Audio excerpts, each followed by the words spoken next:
Hola, buenos días, bienvenidos a Inocuidad Aplicada MX.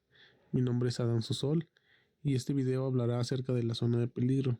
Antes de comenzar, hay que entender que la seguridad alimentaria no es una intuición, como muchos creen, sino que es un control sistemático y una manera más ordenada y continua de supervisar. En este control se verifican y se corrigen ciertas actividades siguiendo un método que ya esté establecido con la finalidad de que se cumplan los objetivos o se sigan las normas.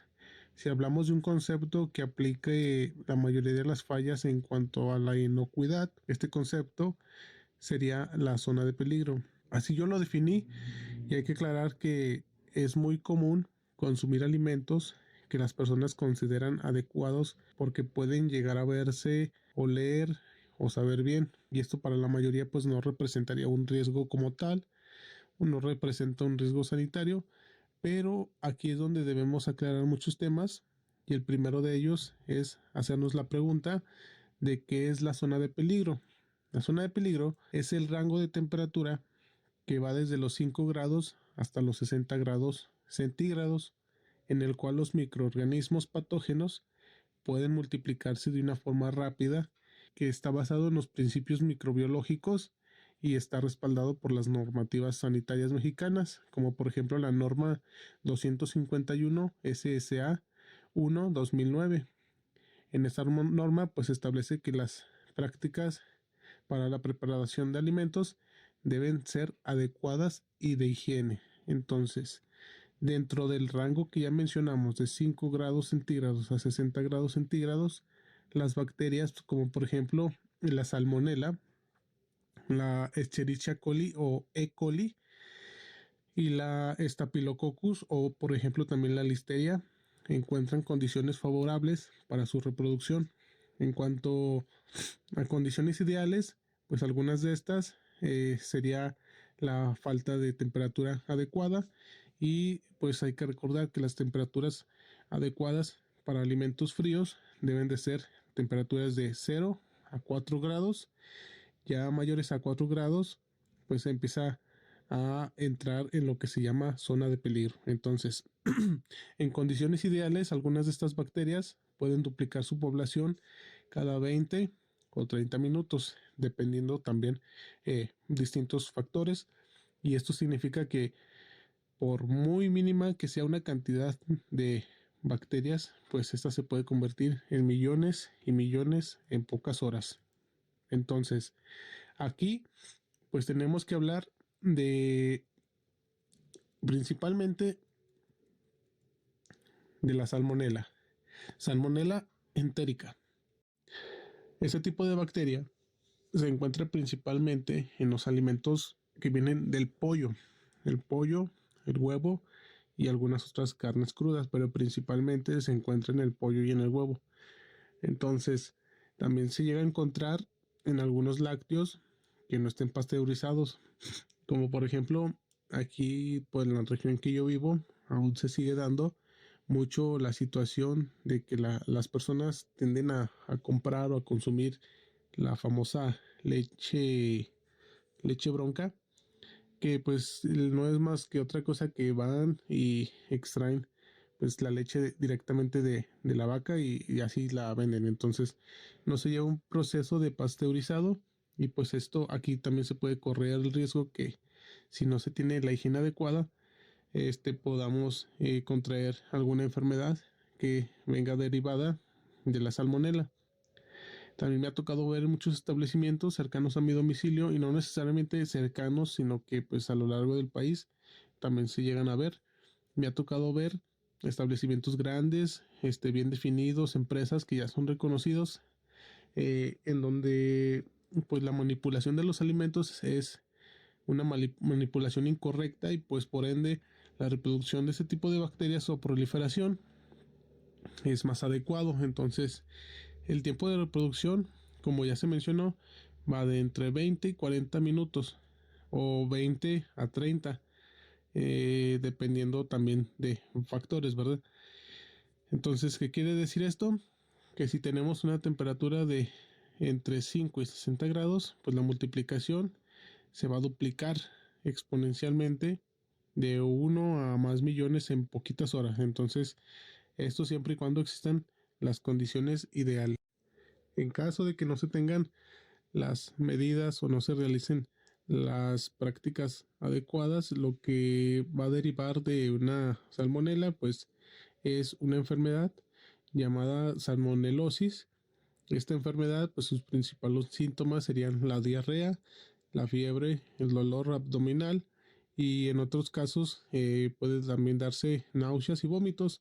Y el tratamiento, pues aquí ya va a depender del médico, pero por lo general se receta mucha hidratación, antibióticos y pues en casos graves pues ya antibióticos de amplio espectro. Entonces hay que tener mucho cuidado con este tipo de alimentos, hay que manipularlos adecuadamente porque pues puede ser grave en niños o adultos mayores que pueden estar inmunodeprimidos. Entonces hay que tener mucho cuidado.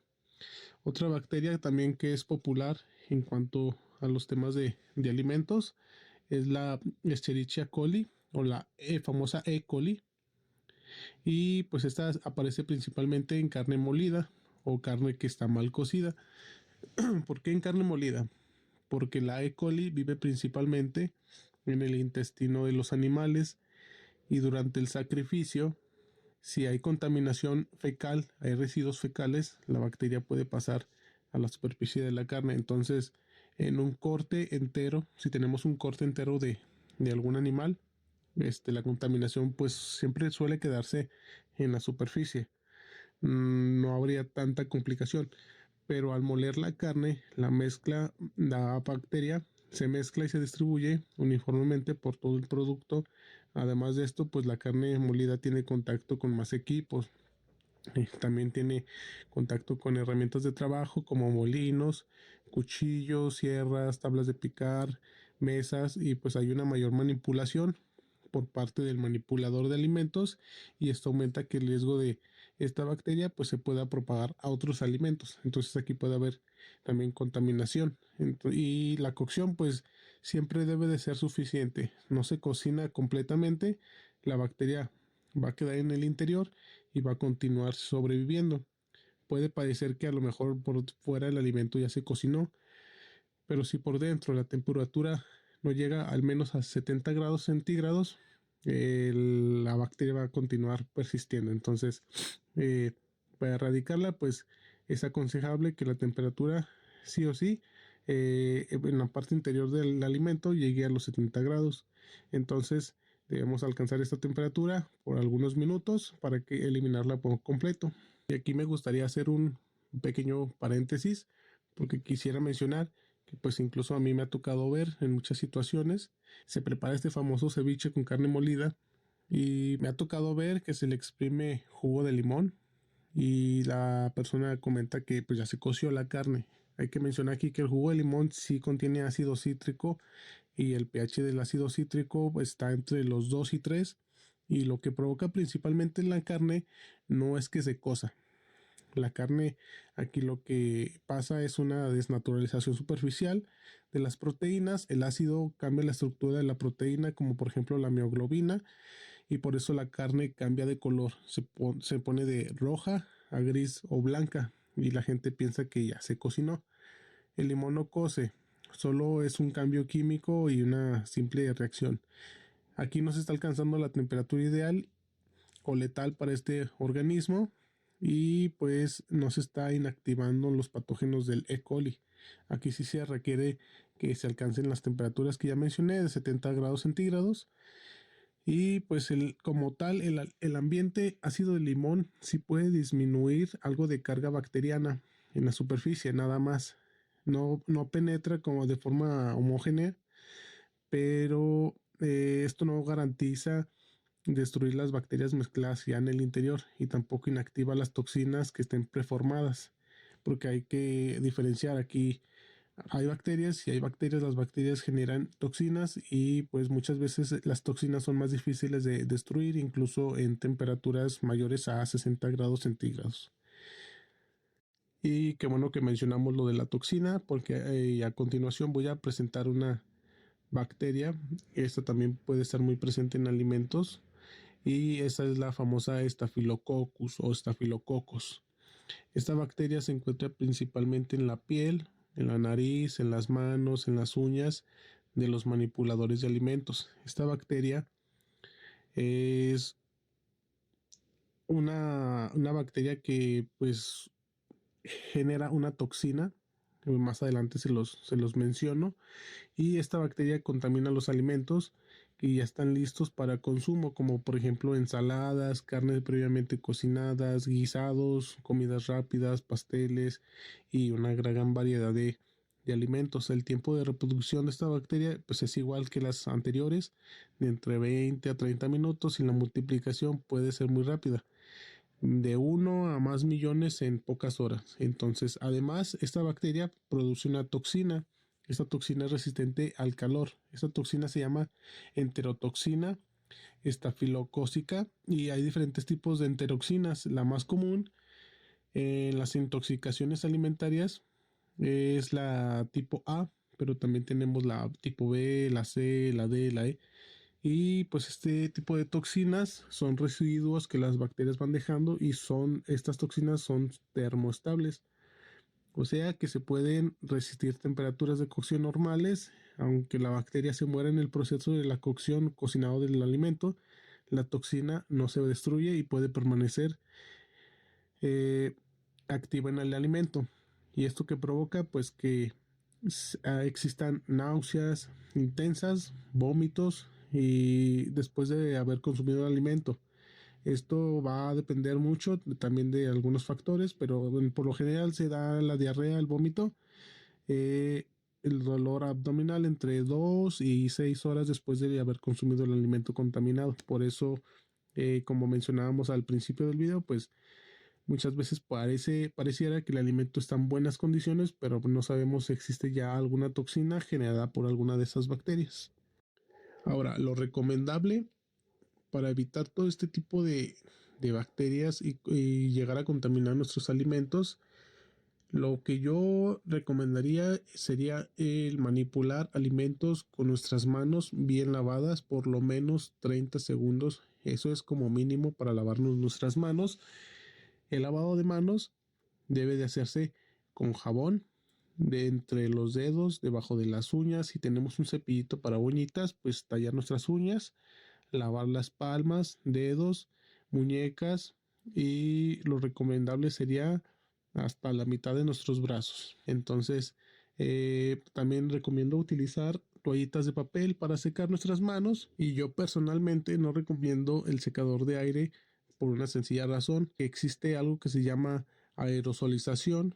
Es el aire a alta velocidad, y esto puede dispersar todos los microorganismos presentes, y si el secador de manos está ubicado, por lo general siempre están ubicados cerca del baño, pues estamos dispersando los microorganismos del baño y los estamos depositando en nuestra ropa o en nuestras manos que acabamos de lavar. Entonces, por lo más recomendable aquí sería toallitas.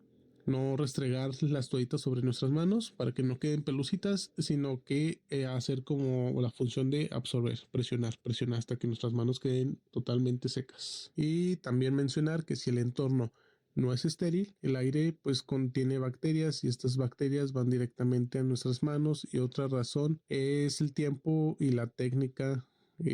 Muchas personas no se secan las manos completamente después de lavárselas y continúan con las manos húmedas. Por ende, transfieren más bacterias que unas manos secas. Y como otro punto, pues también me gustaría complementar que si pues tú eres dueño de algún comercio, algún negocio, establecimiento, tienda en donde exista manipulación de alimentos, lo ideal sería prohibir el uso de uñas largas, uñas postizas, esmaltes, uso de piercings, ya que pues, estos pueden resbalarse, se pueden caer sin darnos cuenta y caer en alimentos, contaminarlos. También prohibir el uso de alhajas, pulseras, anillos, relojes, y asegurarnos que no exista una contaminación. Y por último, también tenemos a la listeria.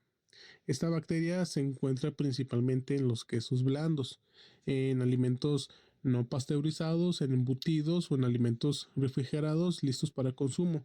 Su reproducción es lenta, de entre 1 a 2 horas, pero crece en refrigeración. Aunque hayamos refrigerado el alimento, la bacteria va a continuar creciendo y eh, pues va a seguir multiplicándose, y su multiplicación es progresiva. Ya puede alcanzar niveles infecciosos en días, y esta bacteria puede causar una enfermedad llamada listeriosis. La listeriosis, pues sus principales síntomas son la fiebre, la meningitis, y en mujeres embarazadas pues incluso puede llegar a provocar un aborto. Entonces hay que tener mucho cuidado.